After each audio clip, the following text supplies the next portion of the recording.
এই সমাজে বিধবার যতটুকু মূল্য আছে ডিভোর্সের অতটুকু মূল্য নেই। বিধবা যেমন কেউ ইচ্ছা করে হয় না, ডিভোর্সও কেউ ইচ্ছা করে করে না। বাধ্যতামূলক ডিভোর্সে হতে বাধ্য হয়েছি। কিন্তু একটা সংসার চাই, একটা মনের মতো স্বামী চাই, বেশি কিছু চাই না। সুপ্রিয় দর্শক, আসসালামু আলাইকুম। দেশে বাইরে থেকে যারা আমাদের ভিডিওটি দেখছেন সকলকে স্বাগতম জানাচ্ছি।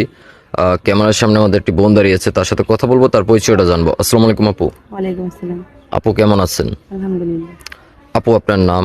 লিমা আক্তার। লিমা। লিমা, দেশের বাড়ি কোথায় আপনার? বিক্রমপুর। বিক্রমপুরে। পরিবারে কে কে আছে আপু? মা আছে আর ছোট দুটা বোন আছে। মা আছে আর ছোট দুইটা বোন। জি। আচ্ছা, তো আপনি আমাদের বলছিলেন আপনার হাজবেন্ড ছিল, ডিভোর্স হয়ে গেছে। তো ডিভোর্সের কারণটা কি ছিল আপু? সে নেশা করে মারধর করতো, বিভিন্ন মেয়েদের সাথে পরক্রিয়া করতো। নেশা করে মারধর করতো। জি। আচ্ছা, তো এখন বিয়ে করবেন আপনি? জি। আচ্ছা, কিরকম পাত্র চাচ্ছেন বিয়ে করবেন? মনের মতন কিরকম হতে হবে? পাঁচ ওয়াক্ত নামাজি হতে হবে, আল্লাহর ভয় যার ভিতরে আছে। আমার বিশ্বাস সে কোনো অপরাধ করতে গেলে তার মনে মানে জানানি দিবে। সেই জন্য আমি ওরকম একজন মানুষ চাই যে নামাজি, আলমগার, ফরেজগার একজন মানুষ যার ভিতরে যৌতুক বা নেশা পানির কোনো ই নেই। একটা ভালো একটা মানুষ চাচ্ছেন, তাই না? আচ্ছা, তো আপু, যেহেতু আপনার হাজবেন্ডের সাথে ডিভোর্স হয়ে গেছে, তো আপনি পরিবারের কাছে তো আছেন, তাই না? জি। আচ্ছা, তো সংসারটা কিভাবে চলছে আপনাদের? সংসার তো ভাইয়া খুব কষ্টে চলে। আমার বাবার কিছু রেখে যাওয়া জমি ছিল, ওগুলা মা বিক্রি করে দিছে।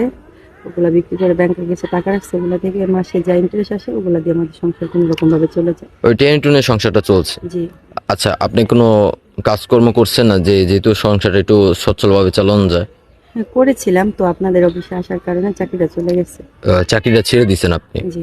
আচ্ছা, আপনার বয়স কত আপু? 25 বছর। 25 বছর। জি। আচ্ছা, যাকে বিয়ে করবেন তার বয়সটা কিরকম হতে হবে? না, তার বয়স বা তার চেহারা যেমনই হোক, তার টাকা পয়সা না থাকলে হবে, সে শুধু একটা ভালো মনের মানুষ হলে হবে।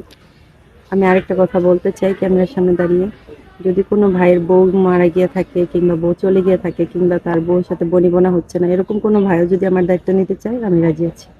আচ্ছা, তো আপু, যেহেতু আপনি একটা ডিভোর্সি, আপনাকে অবিবাহিত কোনো ছেলে বিয়ে করবে না, করলে একজন এমনও আপনার মতনই কেস থাকতে হবে যে বউ মারা গেছে অথবা বউ চলে গেছে।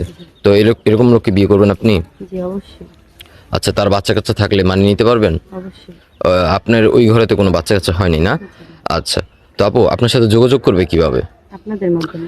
সুপ্রিয় দর্শক, ইতিমধ্যে দেখতে পাচ্ছেন স্ক্রিনে একটি নাম্বার, এই নাম্বারে ইমো হোয়াটসঅ্যাপ খোলা আছে। আপনার নাম হচ্ছে লিমা। কেউ যদি ওনাকে পছন্দ করে থাকেন, বিয়ে করতে চান, অবশ্যই ডিসপ্লেতে দেওয়া নাম্বারে ওনার একটি ছবি আমাদের স্ক্রিনশট মেরে পাঠিয়ে দিবেন। আমরা ওনার সাথে যোগাযোগ করে দিব, কথা বলে দিব। উনি একজন ডিভোর্সি। কেউ যদি ওনাকে পছন্দ